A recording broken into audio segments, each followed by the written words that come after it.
In the name of Allah, the most gracious, the most merciful. The cost of perpetual war. The war on terror nomenclature may no longer be in official use, but the effects triggered by 9/11 attacks and the responses chosen by the administration of the US President George W. Bush have had a shattering effect.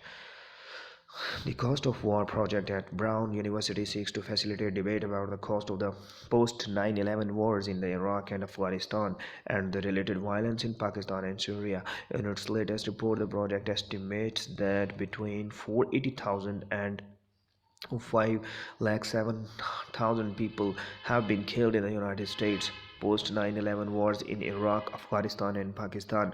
The tally does not include the more than 5 lakh estimated deaths from the war in Syria since 2011. The project takes an American centric view of the staggering human, economic, and social political costs that war has inflicted on the conflict zones and also in the US, but the statistics assembled have a resonance for many countries in this era of what appears to be permanent conflict.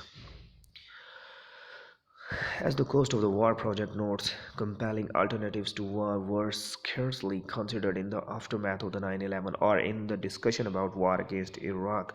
Some of those alternatives are still available to the US. Unhappily, the current US administration of President Donald Trump appears to be all too willing to introduce new risks and dangers to an already frayed world order. The peculiar combination of the diplomatic isolationism and aggressive militarized response to the threats that the Trump administration perceives is surely carrying the world to the possibility of greater conflict, not less.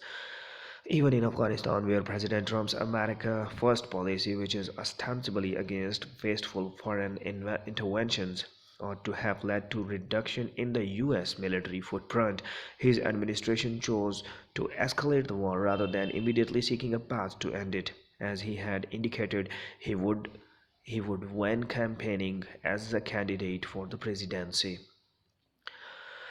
The historic catastrophe that has been the US invasion of Iraq ought to have been paid heed to for generations. Instead, even as domestic politics in the US has repudiated from President George W. Bush foreign wars, the Trump administration has embraced some of the neo-conservative philosophy of conflict. Mr. Trump's national security advisor John Bolton appears to be engineering a return to an ultra-hawkish US policy on Iran.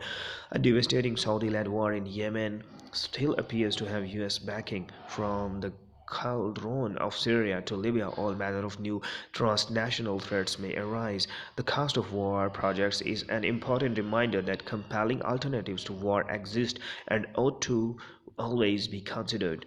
Published in Dawn, November 12, 2008.